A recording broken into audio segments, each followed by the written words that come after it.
DIR3। अब जब आपकी कंपनीज में डायरेक्टर है तो उनके डिन नंबर लेने पड़ते हैं। आप हर साल उसको एक्टिवेट रखने के लिए आपको DIR3 फाइल सबमिट करना है। दिस कैन बी डन अगर आपके पास मोबाइल नंबर रजिस्टर्ड है और आप सेम मोबाइल नंबर यूज कर रहे हो तो OTP बेस्ड भी हो सकता है, और या अगर आपके डिटेल्स में ईमेल और फोन नंबर में कुछ भी चेंजेस है तो आपको DIR3 फॉर्म सबमिट करना by 30th of September each year. अगर आप नहीं फाइल करते हैं तो देयर इज अ लाइक्लीहुड कि डायरेक्टर्स का डिन डीएक्टिवेट हो जाता है और उस केस में फर्दर वो किसी भी डॉक्यूमेंट्स पे कंपनी के वो अपना साइन नहीं लगा पाएंगे। अब इसी तरह इवेंट बेस्ड फाइलिंग, अगर आपकी कंपनी में मान लीजिए डायरेक्टर्स में कोई चेंज हुई है, कोई कंपनी के आपकी रजिस्टर्ड ऑफिस में चेंज हुई है, कोई कंपनी का बिजनेस में चेंज हुई है, तो कोई भी आपने कोई लोन लिया है जिसके लिए आपको चार्ज फाइल करना है, तो this is called event based filing. तो उस केस में आपको ध्यान रखना है जब भी कोई इंपॉर्टेंट इवेंट होता है तो उसका with in the prescribe time आपको ROC को इंटीमेट करना है। इसी तरह एक इंपॉर्टेंट फॉर्म है DPT3। जब किसी भी कंपनी ने लोन्स लिए हुए हैं तो उसको ये इंश्योर करना है कि एवरी ईयर उसको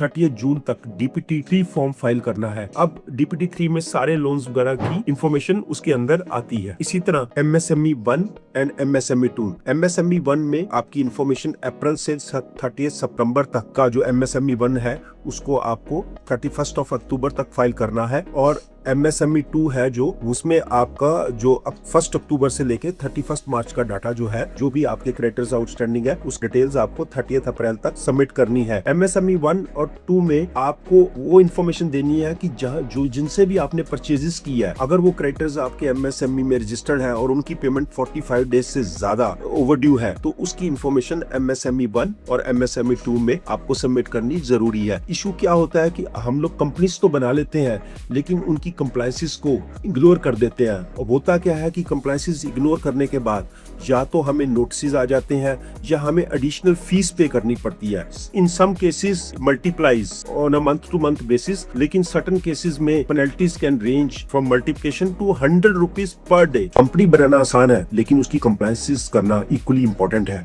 अगर आप कोई भी कंप्लायंस को मिस करते हैं तो there could be additional fees और देयर कुड बी पेनल्टी। तो आपको अगर कंप्लायंसेस को लेके या कंपनी की किसी भी टाइप की कोई फॉर्मेलिटीज को कंप्लीट करने में कोई भी कंसर्न या कोई भी इशू आ रहा है तो यू कैन कॉन्टेक्ट अस।